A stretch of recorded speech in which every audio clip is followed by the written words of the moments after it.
네, 안녕하세요. 투엔치의 서퍼입니다.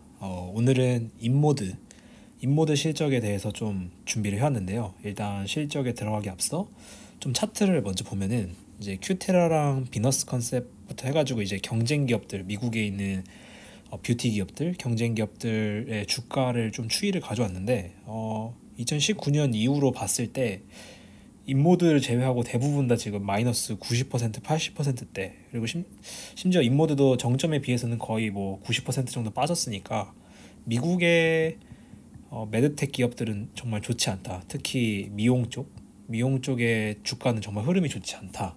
이렇게 볼 수 있겠고, 반면에 한국에 있는 이제 미용 관련 기업들을 보면은 클래시스나 파마 리서치가 이제 대부분 유명한 기업들인데 3년 단위로 봤을 때 이 두 개의 기업은 지금 주가 추이가 굉장히 좋습니다. 최근에 많이 조정을 받았긴 했지만 그럼에도 140%나 120% 올랐던 반면 인모드는 81%가 빠지면서 어떻게 보면 한국 대 미국의 차이인가 이렇게도 볼 수도 있고, 이 부분에 대해서는 제가 뭐 클래시스나 파마 리서치를 좀 더 봐야겠지만 인모드의 주가 흐름이 상대적으로 많이 안 좋고 특히나 미국 종목들의 하락이 굉장히 크다 이렇게 볼 수가 있겠습니다. 그래서 인모드의 이번 분기 내용을 좀 보면 굉장히 간단하게 정리가 되는데, 내용도 별로 없었고 정리가 굉장히 간단한데, 일단 3분기 매크로 역풍으로 최소 침습 치료의 감소와 플랫폼 판매 둔화에 영향을 받았다. 그래서 생각보다 매출이 예상보다 저조했다. 컨센서스를 이기긴 했습니다. 컨센서스를 상회하긴 했는데 문제는 이 컨센서스 자체가 올해만 세 번째 하향 조정된, 그래서 이긴 건 좋긴 하지만 이미 많이 낮아진 기대치였기 때문에 그 부분이 굉장히 전 부정적이라고 보고 있고, 그리고 전분기에 이어서 새롭게 출시해서 지금 계속 사업을 진행하고 있는 이그나이프 RF와 옵티머스 맥스 신제품이 초기 긍정적인 반응이 이어지고 있어서 낙관하고 있고, 그래서 문제는 금리 인하와 리스 회사들의 빠른 금융 승인이 이루어지면, 그러니까 단서죠. 이게 이루어지면 신제품들의 가속도가 빨라질 것으로 기대한다. 이 부분은 제가 뒤에서 더 다루겠지만 일단은 인모드 자체가 해결할 수가 없는 겁니다. 뭐 매크로 금리나 금융회사들의 대출 승인 프로세스의 리드 타임, 이런 것들은 인모드 자체가 할 수가 없는 거기 때문에 좀 기업 자체의 펀더멘탈로 어떻게 할 수가 없는 거죠. 그리고 이번에 새로 나온 내용 중에 하나는 경영진 교체를 통해 목표 시장을 겨냥할 회사 구조를 갖추기 위함이라는 내용이 있는데, 영국과 스페인, 프랑스에서 일부 경영진을 교체했다. 그리고 미국에서도 교체가 있었는데, 미국 같은 경우에는 전략적으로 캐나다랑 미국을 분할해서 북미 시장을 나눴고, 미국 내에서도 뭐 동부랑 서부를 나눠서 따로 CEO를 갖춰서 직접 관리하겠다 이런 내용이었고, 영국, 스페인, 프랑스 같은 경우에는 뒤에서 나오겠지만 인력들이 잘 못하는 것 같아서 경영진을 바꿨다 이런 내용이었습니다. 그 다음에 이스라엘 전쟁이 계속 진행되고 있는데 이스라엘에 이제 생산 기지가 있고, 생산 기지가 그 전쟁에 노출될 수 있기 때문에 이 부분에 맞춰서 물류 비용이랑 그 공급 비용이 계속 올라가고 있어서 마진이 조금씩 한 1, 2%씩 계속 까이고 있습니다. 그래서 이 부분이 좋지 않아서 이 부분도 뒤에서 좀 더 다뤄보도록 하겠습니다. 그 다음에 숫자를 보면은 이번 분기에 130밀리언 정도로 되게 생각보다 높게 나왔는데, 문제는 상반기에 선주문 들어왔던 물량이 이제 다 해소가 됐습니다. 그래서 이 상반기 선주문 물량을 제외하고 보면 98밀리언으로 나오고 그렇게 엄청 좋은 수치는 아니다. 그 다음에 앞에서 나왔던 이스라엘 이슈로 인해서 마진도 기존의 85%대였는데 82%로 가라앉은 상황이고요. 그리고 이제 미국 외 매출도 28%로 굉장히 감소한 수치입니다. 그 다음에 자사주 매입은 주가가 15.86달러일 때 회사에서 320만 주를 매입해서 현재 시가총액의 약 3% 정도를 매입한 겁니다. 그래서 뭐 이 부분은 긍정적으로 보고 있고요. 그 다음에 가이던스가 이 3분기 실적이 나오기 전에 한 번 더 하향 조정됐습니다. 그래서 이번 올해에만 거의 두세 번 정도 하향 조정이 있었는데 당연히 좋지 않죠. 이 부분은 좀 많이 부정적인 내용이고, 사실 실적 발표의 내용은 이게 전부였어서 제 생각 정리한 거를 뒤에서 좀 더 공유 드리겠습니다. 일단 Q&A에서 좀 더 중요하게 봤던 내용들 정리를 해보면, 미국 시장을 포함한 주요 시장에서 경기 개선이 언제쯤 나타날 거라고 보냐라는 건 결국 모르겠다, 예측 불가능하다. 그래서 최근에 페드에서 금리 인하 이슈가 있었죠. 금리 인하가 사업 민감도에 얼마나 영향을 줬는지, 그리고 25년도에 금리 인하가 추가로 계속 된다면 고객들의 금융 상황, 의사들이죠. 의사들의 금융 상황에 얼마나 도움이 될지, 그리고 금리는 한 번이 아니라 여러 번 또 인하가 필요하다고 보는지라는 내용이었는데, 최근에 금리 인하 한 내용이 의사들이 장비를 리스하는 패키지 이자율에는 적용되지 않았다. 그러니까 여태까지 계속 금리 인하되면은 의사들이 빌려가는 리스 금리가 내려갈 거고, 그럼 우리의 매출이 더 올라갈 거다라는 주장을 계속 해왔었는데 아직까지 적용되지는 않았다. 근데 이거는 저는 좀 봐야 될 것 같아요. 너무 금리 인하 한지 얼마 안 됐고 3분기 끝난 지도 3분기의 내용이었기 때문에 4Q에서 좀 봐야 될 것 같긴 합니다. 근데 아직까지 적용되지는 않았고, 여전히 이자율이 높기 때문에 리스 회사는 자금을 신중하게 배분하기 위해서 대출 승인 절차를 길게 가져가고 있다. 그 다음에 미국의 소모품 매출 트렌드, 사실 이게 계속 유지가 되어야 되는데 소모품 매출이 계속 감소하고 있다. 그래서 최소 침습 치료 자체가 줄어드는 데에서 기인하고 있고, 인모드 장비를 이용한 치료 자체가 굉장히 고가로 수백 달러, 그러니까 수천 달러죠. 수천 달러라서 100만 원, 최소 몇백만 원 단위다 보니까 비싼 치료로 인해서 수요가 좀 줄고 있다, 이런 내용입니다.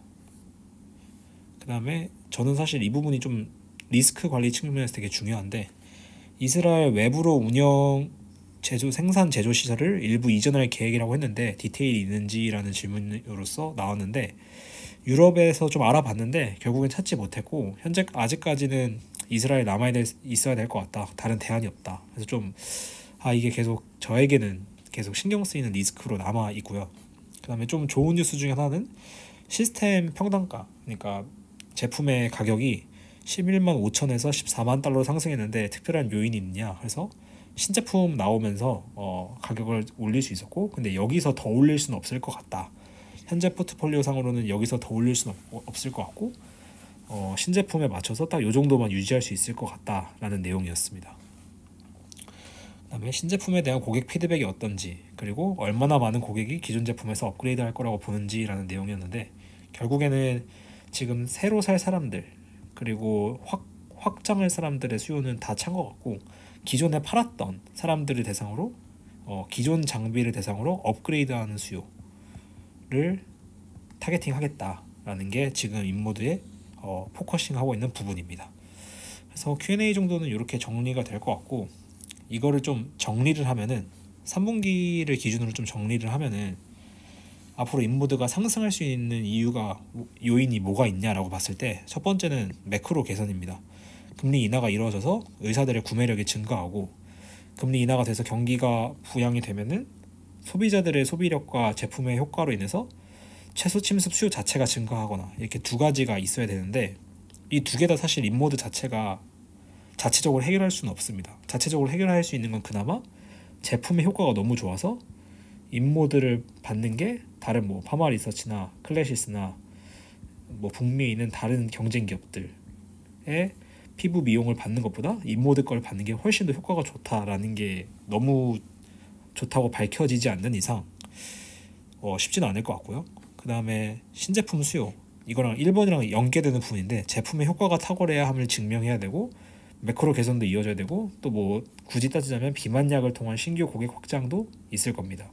근데 이 부분은 결국에는 회사 자체가 자체적으로 할 수 있는 게 쉽지 않겠다라는 내용이고, 세 번째는 전쟁 해소가 있습니다. 저는 전쟁 해소만 돼도 제조 및 운송 시설에서 마진도 개선될 거고, 투자자들의 불확실성도 개선될 거기 때문에 이것만 해소돼도 주가는 오를 수 있다고 좀 봅니다. 그 다음에 사업의 확장, 앞서 인모드가 계속 얘기했던 것처럼 부인과나 안과 등 피부과에서 하나지 않고 다른 이제 비급여에서 급여로의 확장, 그러니까 이제 보험 처리가 되는 거죠. 보험 처리가 되거나 아니면 아예 새로운 시장, 안과나 부인과, 비뇨기 이런 쪽으로, 그런 쪽으로 확장해 나가겠다, 이렇게 했을 때 상승 촉매제가 될 수 있겠습니다. 다음에는 이제 어떨 때 더 하락할 수 있냐라고 했을 때, 신제품이 나왔는데 이게 생각보다 인기가 없어서 더 안 팔릴 경우, 그러면은 더 크게 하락하겠죠. 지금도 많이 떨어졌지만 충분히 더 빠질 수도 있다고 봅니다. 그 다음에 전쟁 확대 및 생산 불가, 이게 제일 높은 폭의 리스크인데, 만약 실제로 이렇게 되면은 주가가 한 자릿수가 돼도 저는 이상하지 않다고 봅니다. 이거는 아예 수요가 있든 말든 공급이 안 되는 거기 때문에 이거는 진짜 굉장히 큰 이슈고, 전쟁이 확대돼서 생산기지 자체가 타격을 받는다, 이거는 확률은 낮지만 리스크가 감당한 폭 자체는 제일 큰 이슈라서 굉장히 부정적인 리스크 팩터고요. 그 다음에 경쟁 기업. 이거는 이제 결국에는 펀더멘탈이랑 이어지는 부분인데 고객들 입장에서, 일반 소비자들 입장에서 피부 미용을 받을 때 굳이 인모드 걸 받을 필요가 없다. 굳이 최소 침습을 해야 할 필요가 없다. 뭐 그냥 비침습해서 그냥 뭐 비침습 그 요법으로도 충분히 효과가 좋다라는 게 나오기 시작하면 좋지 않죠. 그래서 이 부분이 계속 걸리고 있습니다, 저한테는. 그래서 주가 측면에서 좀 보면은 이게 2년짜리고 1년짜리인데 PE 차트입니다. PE 차트고 이제 이거는 이 PE의 변동폭을 봤을 때 이 평균 범위에서 얼마나 멀어져 있는지를 그냥 간단하게 나타낸 수치라고 보시면 될 것 같은데, 그냥 쉽게 생각해서 이 위에 빨간 줄을 통과하면 그래도 적당히 비싼 수준, 아래 줄을 통과하면 적당히 싼 수준, 이렇게 봐주시면 될 것 같은데, 뭐 정확한 의미보다는 그런 개념으로 적용하면 될 것 같은데, 제가 느끼기에 인모드가 앞에서 나왔던 이 상승 촉매제가 만약에 해결돼서 업사이드가 얼마나 있을까라고 따졌을 때는 저는 이쪽을 적용하고 싶고, 뭐 한 13배에서 14배, 또 많으면 뭐 충분히 여기까지도 갈 수 있다고 저는 생각해요. 한 17배 정도 되겠죠. 그래서 PE 기준은 17배 정도도 충분히 갈 수 있을 거라고 생각하고, 17배를 갔을 경우 지금 주가의 한 2.3배 정도 되겠네요. 근데 반면에 이 하락 촉매제가 실제로 발현될 경우에는 이 밑에 있는 걸 더 뚫고 갈 수 있을 거고, 대충 한 7배 정도, 대략 한 7배 정도 충분히 떨어질 수 있을 거라고 보는데, 현재 기준으로 봤을 때 현재가 지금 8.3배인데 7배 대 17배로 봤을 때 상승 업사이드 리스크가 하락보다 훨씬 더 큰 상황이거든요. 그러니까 다른 말로 얘기하면 리스크 대비 업사이드가 저는 충분히 높아져 있는 상황이라고는 생각을 해요. 그래서 투자 관점에서 봤을 때 충분히 매력적인 가격은 맞는 것 같습니다. 근데 다만 제가 이제 투자를 계속 공부해 오면서 또 리서치를 하면서 느낀 게, 결국에는 근본 기업인가를 계속 보고 있는데, 제가 봤을 때 과연 인모드가 근본 기업이냐, 그거를 확답을 못 하겠습니다. 제가 만약에 기술적으로 피부 미용의 기술을 정말 잘 알아서 레이저를 정말 잘 안다거나, 혹은 현업에서 일한다거나, 혹은 재무제표가 오래도록 그 지속성을 가지고 있어서 이미 증명이 된 기업이거나, 이런 게 나와야 되는데, 사실 인모드는 5년 기록을 봐도 아직까지 좀 이 성장성을 증명하기가 좀 어려운 상황이 있고, 그리고 기술적으로 봤을 때 아직까지 그걸 좀 제가 확답하기가 어려운 상황이어서, 저는 추가적인 투자는 안 하겠지만 현재 기준으로 봤을 때 인모드에 대해서 잘 아신다면, 뭐 펀더멘탈에 대해서 나는 충분히 좋다라고 하시면, 확실히 주가 관점에서 업사이드는 저는 보유하고 있다고 생각을 합니다. 예전에 C그룹을 투자했을 때 C그룹이 35불이 왔었을 때가 있는데, 이때도 제가 저렴한 건 정말 맞는데 펀더멘탈을 잘 모르겠다, 내가 그 부분을 잘 모르겠다라는 내용이 있었고, 현재 지금 거의 한 $100까지 왔습니다. 그래서 뭐 기회를 놓치는 걸 수도 있겠지만 저는 굳이 지금 투자를 하진 않을 것 같고, 다만 충분히 인모드를 써보셨거나 인모드 대비 다른 것들을 많이 이용해 보셨다면 저는 주가 관점에서는 굉장히 메리트가 있는 구간이다 라고 생각을 하고 있습니다. 그래서 좀 정리를 하면 2024년은 매크로 리스크가 지속되고 있고, 전쟁 및 공급 리스크가 계속 기업 주가에 발목을 잡고 있습니다. 자본 배분 전환은 긍정적으로 작용하고 있어서 자사주 매입이 적극적으로 이루어지고 있고요. 보유한 돈이 지금 굉장히 많고 시총의 거의 한 40-50%가 현금이기 때문에 발행 주식수를 다 줄여버리면 주가 부양은 당연히 될 것 같고, 다만 저는 지금 무엇보다 성장 요인이 확인이 돼야 될 것 같아요. 매출이 늘든 마진이 늘든 인모드는 지금 성장을 해야 되는데 이 성장의 요인이 안 보여져서 좀 어려울 것 같습니다. 다만 이 성장에 대한 힌트가 좀 보이거나 단서가 보인다 하면은 주가는 빠르게 옛날 높은 수준으로 저는 충분히 올라갈 수 있을 것 같다라고 저는 생각을 하고 있어서, 이 부분에 대해서는 좀 참고해 보시면 좋을 것 같습니다. 그래서 오늘 여기까지 준비를 했고, 인모드가 이번에 내용이 굉장히 짧아서 좀 짧게 준비를 했는데, 다음 분기에 또 어떤 내용이 나올지 기대하면서 저는 다음 영상에서 찾아뵙겠습니다. 그럼 안녕.